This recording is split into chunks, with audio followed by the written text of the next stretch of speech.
ആകാശവാണി.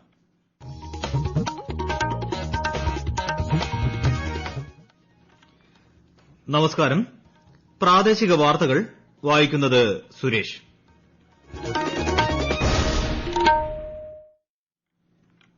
പ്രധാന വാർത്തകൾ.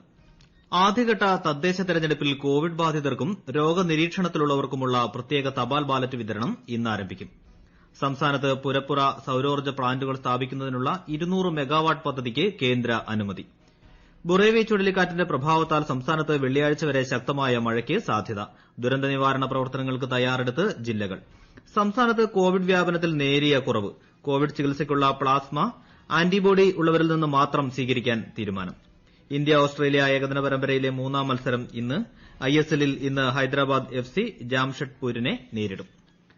വാർത്തകൾ വിശദമായി. ഈ മാസം 8-ന് 5 ജില്ലകളിൽ ആദ്യഘട്ട തദ്ദേശ തെരഞ്ഞെടുപ്പിൽ കോവിഡ് ബാധിതർക്കും രോഗനിരീക്ഷണത്തിലുള്ളവർക്കുമുള്ള പ്രത്യേക തപാൽ ബാലറ്റ് വിതരണം ഇന്ന് ആരംഭിക്കും. സ്പെഷ്യൽ പോളിംഗ് ഓഫീസറുടെ നേതൃത്വത്തിലുള്ള സംഘമാണ് ബാലറ്റുകൾ വിതരണം ചെയ്യുന്നത്. തിരുവനന്തപുരം, കൊല്ലം, പത്തനംതിട്ട, ആലപ്പുഴ, ഇടുക്കി ജില്ലകളിലെ സ്പെഷ്യൽ വോട്ടർ പട്ടികയിലുള്ളവർക്കാണ് ഇന്നു മുതൽ പോസ്റ്റൽ ബാലറ്റുകൾ ലഭിക്കുക. സ്പെഷ്യൽ പോളിംഗ് ഓഫീസർമാർ വോട്ടർമാരെ സന്ദർശിക്കുന്ന സമയം എസ്എംഎസിലൂടെയും ഫോൺ മുഖേനയും മുൻകൂട്ടി അറിയിക്കും. ബാലറ്റ് ലഭിക്കുമ്പോൾ തന്നെ വോട്ട് രേഖപ്പെടുത്തി പോളിംഗ് സംഘത്തിന് കൈമാറാം. അല്ലെങ്കിൽ വോട്ടർക്ക് അവ തപാൽ വഴിയോ ആൾ മുഖേനയോ വോട്ടെണ്ണലിന് മുൻപ് വരണാധികാരിക്ക് എത്തിക്കാം. തദ്ദേശ തെരഞ്ഞെടുപ്പിനുള്ള ഇലക്ട്രോണിക് വോട്ടിംഗ് യന്ത്രങ്ങളുടെ വിതരണം തുടങ്ങി. അടുത്ത ചൊവ്വാഴ്ച ഒന്നാംഘട്ട വോട്ടെടുപ്പ് നടക്കുന്ന ജില്ലകളിൽ യന്ത്രങ്ങൾ ഇന്നും നാളെയുമായി കളക്ടർമാരിൽ നിന്ന് ഉദ്യോഗസ്ഥർ ഏറ്റുവാങ്ങും. വെള്ളി, ശനി ദിവസങ്ങളിൽ വോട്ടിംഗ് യന്ത്രത്തിൽ സ്ഥാനാർത്ഥികളുടെ പേര് പതിക്കും. 7-ന് യന്ത്രവും പോളിംഗ് സാധനങ്ങളും വിതരണം ചെയ്യും. തദ്ദേശ സ്വയംഭരണ പൊതു തെരഞ്ഞെടുപ്പുമായി ബന്ധപ്പെട്ട് പത്തനംതിട്ട ജില്ലയിലെ പോളിംഗ് സാമഗ്രികളുടെ വിതരണ, വോട്ടെണ്ണൽ, വോട്ടിംഗ് കേന്ദ്രങ്ങളുടെ സൂക്ഷിപ്പ് കേന്ദ്രങ്ങളുടെ പട്ടികയായി. കോവിഡിന്റെ പശ്ചാത്തലത്തിൽ തെരഞ്ഞെടുപ്പുമായി ബന്ധപ്പെട്ട് ഇടുക്കി ജില്ലയിൽ ഹരിതചട്ട പാലനം കർശനമാക്കി. സ്ഥാനാർത്ഥികളുടെ പ്രചാരണ വാഹനങ്ങൾ അലങ്കരിക്കുന്നതിന് പ്രകൃതി സൌഹൃദ വസ്തുക്കൾ ഉപയോഗിക്കണം. ഫ്ളക്സ്, പ്ലാസ്റ്റിക്, തെർമോകോൾ തുടങ്ങിയവ പൂർണ്ണമായും ഒഴിവാക്കി തുണി, പേപ്പർ ഉൾപ്പെടെയുള്ളവ ഉപയോഗിച്ച് വാഹനങ്ങൾ അലങ്കരിക്കാനും നിർദ്ദേശമുണ്ട്. വീടുകളിൽ പുരപ്പുറ സൌരോർജ്ജ പ്ലാന്റുകൾ സ്ഥാപിക്കുന്നതിനുള്ള 200 മെഗാവാട്ടിന്റെ പദ്ധതി കൂടി കേന്ദ്ര സർക്കാർ കേരളത്തിന് അനുവദിച്ചു. നേരത്തെ അനുവദിച്ച 50 മെഗാവാട്ടിന് പുറമെയാണിത്. ഒരു റിപ്പോർട്ട്. കേരളത്തിന് പുറമെ കർണാടക, മഹാരാഷ്ട്ര, ഗുജറാത്ത് സംസ്ഥാനങ്ങൾക്ക് മാത്രമേ 100 മെഗാവാട്ടിൽ കൂടുതൽ അനുവദിച്ചിട്ടുള്ളൂ. കേരളം ആവശ്യപ്പെട്ട 200 മെഗാവാട്ടും അനുവദിച്ചു കിട്ടി. കെഎസ്ഇബിയുടെ സൌര പദ്ധതിയുടെ ഭാഗമാണിത്. സൌര പദ്ധതിയുടെ പ്രയോജനം സമസ്ത തലങ്ങളിലുമുള്ള ഉപഭോക്താക്കൾക്ക് ലഭ്യമാക്കുന്നത് ലക്ഷ്യമിട്ട് 40% കേന്ദ്ര സബ്സിഡിക്ക് പുറമെ 48% വരെ കെഎസ്ഇബി മുതൽ മുടക്കുന്ന മാതൃകയുമുണ്ട്. 200 മെഗാവാട്ട് കൂടി അനുവദിച്ചതോടെ 1 ലക്ഷത്തോളം അധികം ഉപഭോക്താക്കൾക്ക് സൌരയുടെ പ്രയോജനം ലഭിക്കും. സൌര ഒന്നാം ഘട്ടം ഊർജിതമായി സംസ്ഥാനത്തുടനീളം നടന്നുവരികയാണ്. രണ്ടാം ഘട്ടമായ സൌര സബ്സിഡി പദ്ധതിയുടെ രജിസ്ട്രേഷൻ തുടരുന്നു. News desk, Akashvani. ബുറേവി ചുഴലിക്കാറ്റിന്റെ പ്രഭാവത്തിൽ സംസ്ഥാനത്ത് ഇന്നു മുതൽ വെള്ളിയാഴ്ച വരെ പലയിടത്തും അതിശക്തമായ മഴ പെയ്യാനിടയുള്ളതായി കാലാവസ്ഥാ സൂചന. ഇന്ന് തിരുവനന്തപുരം, കൊല്ലം, പത്തനംതിട്ട, ആലപ്പുഴ ജില്ലകളിൽ അതിതീവ്ര മഴയ്ക്കും ശക്തമായ കാറ്റിനും സാധ്യതയുണ്ട്. വിവിധ ജില്ലകളിൽ അതീവ ജാഗ്രതാ നിർദ്ദേശം പ്രഖ്യാപിച്ചു.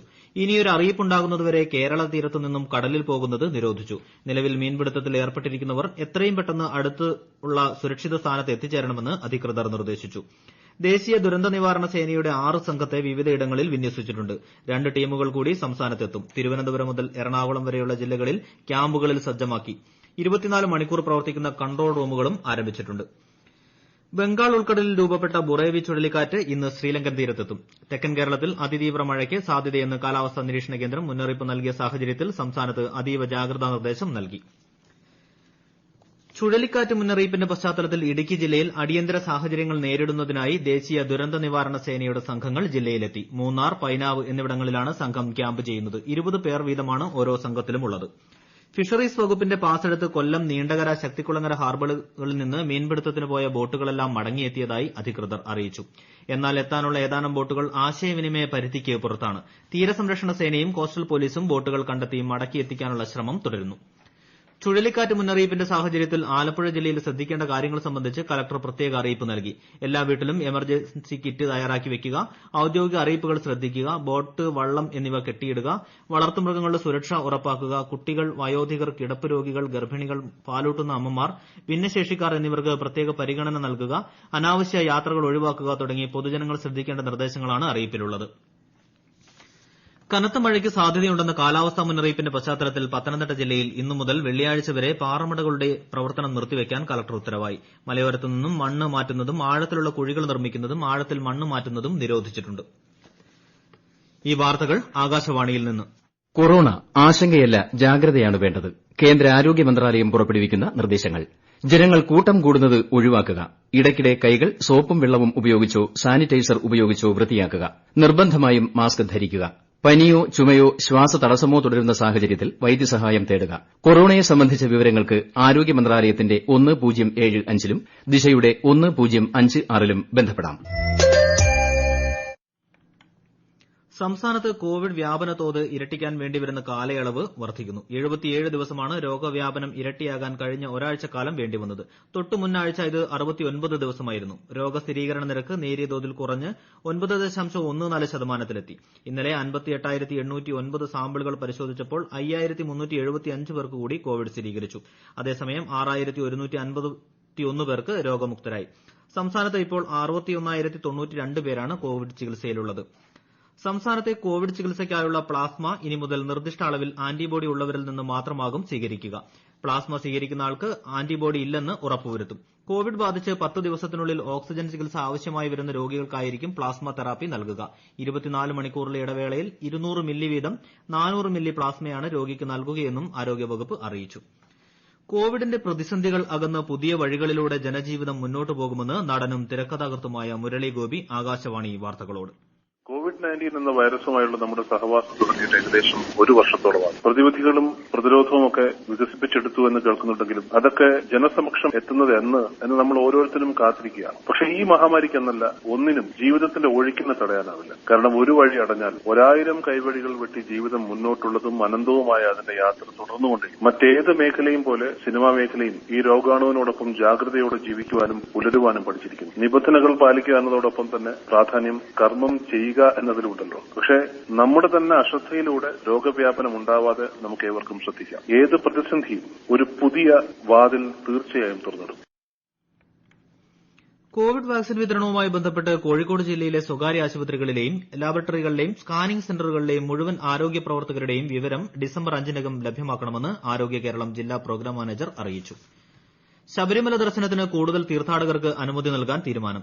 ശനി ഞായർ ഒഴികെ ദിവസങ്ങളിൽ തീർത്ഥാടകരുടെ എണ്ണം 1000-ൽ നിന്ന് 2000-ആയും ശനി ഞായർ ദിവസങ്ങളിൽ 2000-ൽ നിന്ന് 3000-ആയുമാണ് വർദ്ധിക്കുക. ഇന്നു മുതൽ ശബരിമല വെബ്സൈറ്റിൽ ഇതിന്റെ ബുക്കിംഗ് ആരംഭിക്കും. ഇന്ത്യ ഓസ്ട്രേലിയ ഏകദിന പരമ്പരയിലെ 3ാം മത്സരം ഇന്ന്.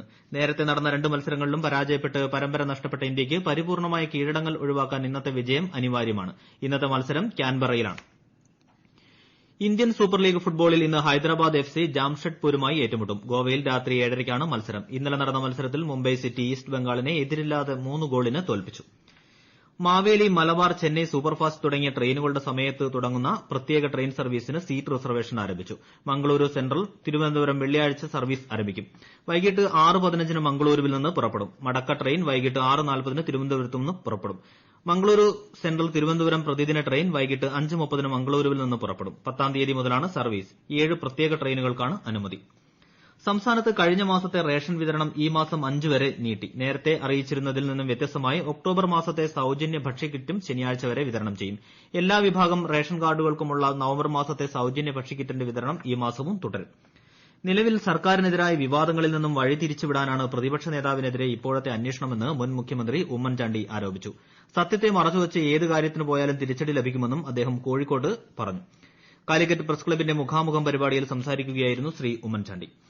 സംസ്ഥാനത്തെ ചുമട്ടുതൊഴിലാളി ക്ഷേമനിധി ജില്ലാതല ബോർഡുകൾ പുനഃസംഘടിപ്പിക്കുന്നതിന് നടപടി സ്വീകരിക്കണമെന്ന് head load and general workers federation സംസ്ഥാന vice president K V Raghavan ആവശ്യപ്പെട്ടു. ഇത് സംബന്ധിച്ച് മുഖ്യമന്ത്രിക്കും തൊഴിൽ മന്ത്രിക്കും കത്തയച്ചതായി അദ്ദേഹം കണ്ണൂരിൽ അറിയിച്ചു. പ്രധാന വാർത്തകൾ ഒരിക്കൽ കൂടി. ആദ്യഘട്ട തദ്ദേശ തെരഞ്ഞെടുപ്പിൽ കോവിഡ് ബാധിതർക്കും രോഗനിരീക്ഷണത്തിലുള്ളവർക്കുമുള്ള പ്രത്യേക തപാൽ ബാലറ്റ് വിതരണം ഇന്ന് ആരംഭിക്കും. സംസ്ഥാനത്ത് പുരപ്പുറ സൌരോർജ്ജ പ്ലാന്റുകൾ സ്ഥാപിക്കുന്നതിനുള്ള 200 മെഗാവാട്ട് പദ്ധതിക്ക് കേന്ദ്ര അനുമതി.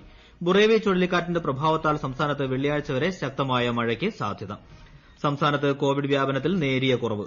കോവിഡ് ചികിത്സയ്ക്കുള്ള പ്ലാസ്മ ആന്റിബോഡി ഉള്ളവരിൽ നിന്ന് മാത്രം സ്വീകരിക്കാൻ തീരുമാനം. ഇന്ത്യ ഓസ്ട്രേലിയ ഏകദിന പരമ്പരയിലെ 3ാം മത്സരം ഇന്ന്. ISLൽ ഇന്ന് ഹൈദരാബാദ് FC ജാംഷഡ്പൂരിനെ നേരിടും. പ്രാദേശിക വാർത്തകൾ കഴിഞ്ഞു. ഞങ്ങളുടെ വാർത്തകളും വാർത്താധിഷ്ഠിത പരിപാടികളും all India radio news Thiruvananthapuram എന്ന യൂട്യൂബ് ചാനലിൽ ലഭ്യമാണ്. കൂടുതൽ വാർത്തകൾക്കായി @all India radio news Thiruvananthapuram എന്ന ഫേസ്ബുക്ക് പേജും @ARnews_TVM എന്ന ട്വിറ്റർ ഹാൻഡിലും സന്ദർശിക്കാം. അടുത്ത വാർത്താ പ്രക്ഷേപണം 12:50-ന്.